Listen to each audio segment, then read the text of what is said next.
మున్సిపాలిటీలో నందికొట్కూరు మున్సిపాలిటీలో ఉన్నటువంటి చైర్మన్ గారు, అదే రకంగా వార్డు మెంబర్స్ ఒక మంచి ఆలోచనతో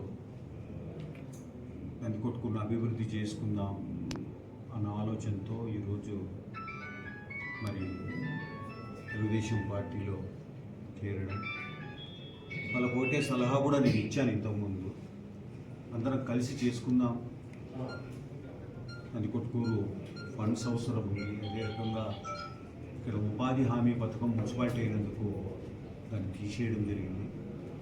పేదలకు దాన్ని ఖచ్చితంగా మళ్ళీ రెజల్యూషన్ పాస్ చేసి కేంద్రానికి, అదే రకంగా రాష్ట్ర ప్రభుత్వానికి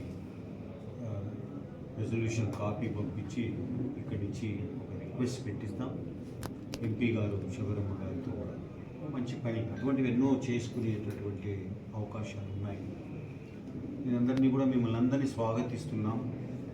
నేను కోరేది ఒక్కటే, పేదల కోసం పనిచేయాలి, పేద కుటుంబాల కోసం పనిచేయాలి. శానిటేషన్ కానీ, లేకపోతే మనకు మంచినీళ్ళు సరఫరా కానీ, ఇవన్నీ కూడా అతి జాగ్రత్తగా ఇంటింటికి చేరే విధంగా చేసుకుంటే మీరు మంచి పేరు వస్తుంది. డెవలప్మెంట్ చాలా అవసరం మనకు, దాన్ని ముందుకు తీసుకుపోవాలి. మీరంతా కూడా కలిసికట్టుగా ఉండండి. ఎవరు ఏంటి బెదిరించినా బెదిరాల్సినటువంటి అవసరం ఉంది, వెంటనే కంప్లైంట్ చేయండి. మేమున్నాం మీ అందరికీ. ఇప్పుడు తెలుగుదేశం పార్టీలో ఆల్రెడీ ఉన్నటువంటి వాళ్ళకు కూడాను మీరు మంచి వాళ్ళకు కూడాను ఆదరించి ప్రజా సమస్యలు వాళ్ళ దృష్టికి వచ్చినవి కూడా మీరు అటెండ్ కావాల్సిందిగా కోరుతా ఉన్నా. ఇదంతా కూడా ఒకటి ధ్యేయం.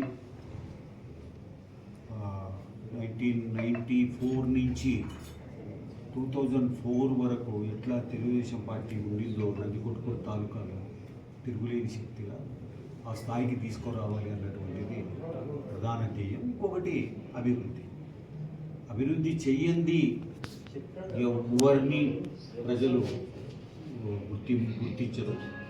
ఈరోజు బైరెడ్డి రాజశేఖర రెడ్డి ఇంకా మరి ప్రజలలో నాంతూ ఉన్నాడు, ఆదరణ ఉంది అంటే కేవలము అభివృద్ధి మీద దృష్టి పెట్టినది 50 సంవత్సరాలు. లేకపోతే బైరెడ్డి రాజశేఖర రెడ్డి ఎవరో ఎప్పుడూ మర్చిపోయారు.